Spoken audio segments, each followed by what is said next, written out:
El documental sobre el submarino Ara San Juan y una investigación judicial que tenemos que seguir tratando. Por eso está Irina, pero también Ale con los detalles del documental. Veníamos hablando hacía rato de este documental que se estrenó hoy en la plataforma de Netflix. Son 8 episodios, 220 minutos en total, porque cada uno de ellos dura entre 24 a 30 minutos como máximo. Tiene entrevistas a periodistas como Julián Maradeo, Andrés Quipla, políticos como Agustín Rossi, Guillermo Montenegro, Nilda Garré, militares como Claudio Javier Villamide, ex jefe del Comando de las Fuerzas de Submarinos, que mantuvo contacto con la tripulación del submarino hasta el final. Chicos, te pone la piel de gallina.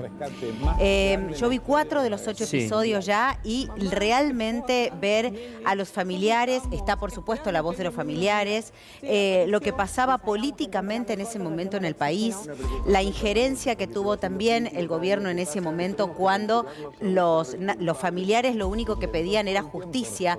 ¿Dónde están nuestros familiares? Sí. La investigación que se hizo al respecto, la participación del resto de los países, cómo se movió. A ver, en los medios de comunicación, hay varios ejes que pasaron en esta tragedia y que tienen que ver justamente con lo militar, con lo político, con los medios de comunicación. Son varios puntos, porque en realidad esta travesía que tuvo el Ara San Juan y que lamentablemente fue su última travesía, era la más importante, era una prueba militar. Hay un montón de datos y de detalles que por lo menos en mi caso yo desconocía, quizás ustedes que estuvieron como muchísimo más metidos en el tema, en el día a día, quizás sí, pero la importancia de ese viaje para este submarino, la implicancia después de parte del gobierno hacia la tripulación, echándole la culpa en un momento. Eso fue terrible, Ale. Digo, hay un montón, las espías, las escuchas, digo, hay un montón de aristas y de puntos que están muy bien tratados en el documental.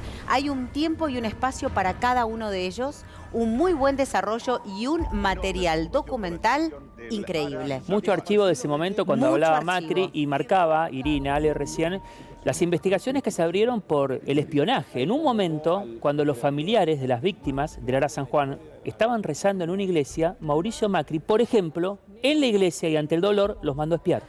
Los mandó a espiar, y quiero aclarar, todas mujeres, madres de los tripulantes, ¿no? Que eran las que se cargaron la investigación al hombro y la exigencia ante la Casa Rosada de explicaciones, que además, por cierto, se demoraban mientras les iban dilatando con verso, digamos, porque no cabía otra palabra. Y efectivamente a las madres las siguieron a distintos lugares donde, a la Casa Rosada misma, ¿no? A la iglesia es otra. Bueno, Mauricio Macri terminó procesado en un comienzo por este espionaje, porque, bueno, se lo consideró una forma de inteligencia ilegal, pero la Cámara de Casación lo desprocesó. Y esto está camino a la Corte ahora, ¿no? La querella todavía tiene tiempo para llegar a la Corte Suprema.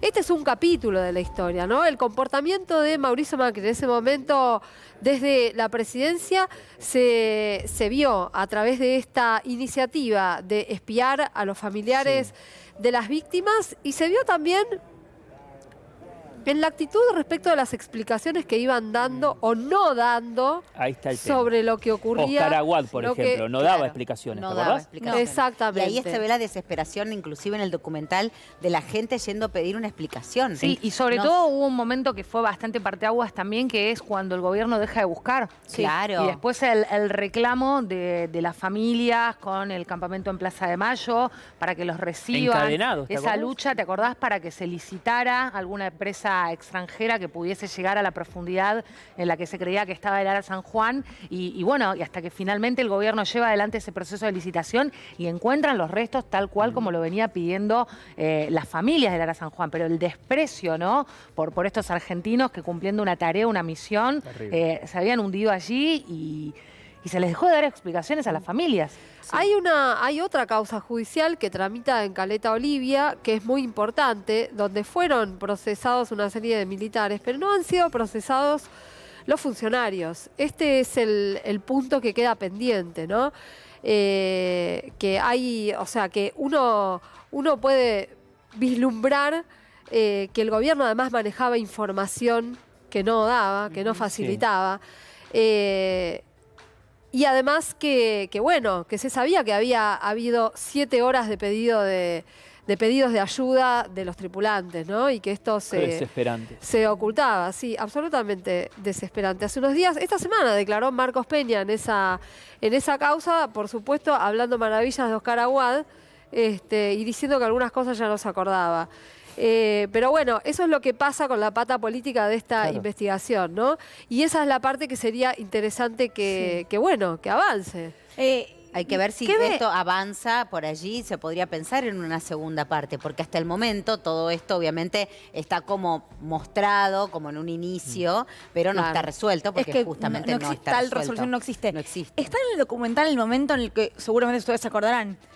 Aparece el sonido de la explosión registrado desde Suiza, si no me equivoco. Desde Austria. Desde Austria. Justamente en la Organización Internacional de Energía Atómica, que está presidida por un argentino, Rafael Grossi, son los que detectan el sonido de la explosión. Y ellos dicen, desde Austria, por el equipamiento que tenemos registrado tal día, tal hora, en tal lugar, una explosión, que en realidad es como una implosión. Claro. Y que tiempo después se descubre que ese fue el lugar donde todo pasó. Sí, no estaban equivocados. Está desde el primer sonido que se escucha, ¿se acuerdan que se hablaba de que se había escuchado un sonido en un principio?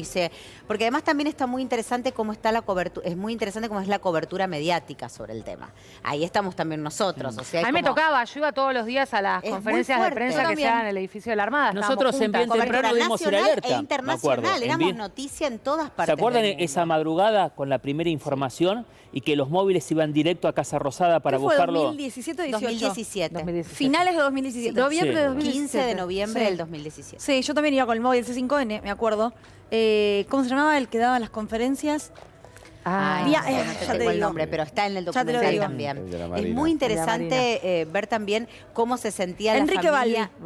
Balbi. Él que daba la información. Lo tengo agendado todavía. Bueno, él era el que daba todos los días una conferencia. Que también está en la vida, digamos. La querella obviamente lo tiene apuntado porque es una de las personas que manejaba la información. Claro.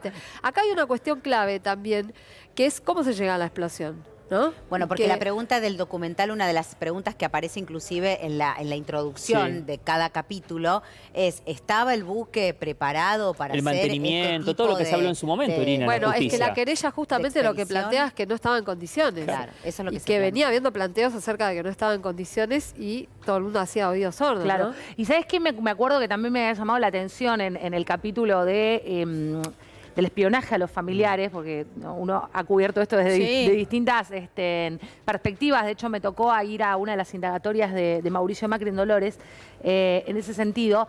Es que cuando la justicia falla, vos te vas a acordar, Iri, no dice que no se hizo espionaje. Lo justificó en el marco de avanzadas que se tenían que hacer para resguardar la seguridad del presidente. Pero no se negó que se haya hecho. No lo negaron, tal cual. Y eso vino desde un dictamen de la Fiscalía y lo aceptó después la Cámara también, ¿no? Y al día de hoy, Mauricio Macri está desprocesado. Qué tema el de espiar Macri, ¿no? Bueno, cuando era jefe de gobierno, cuando espiaba a su familia. Desde que era jefe de gobierno. Desde que era jefe de gobierno. Un modus operandi. Una obsesión de Mauricio Macri a lo largo de toda su carrera política y no sé el resto de su vida, pero que quedó plasmada además en su presidencia en el uso del aparato del Estado para hacer inteligencia ilegal, ¿no? A pesar de que después fue muy alevoso cómo consiguió la cobertura judicial en Comodoro Pi.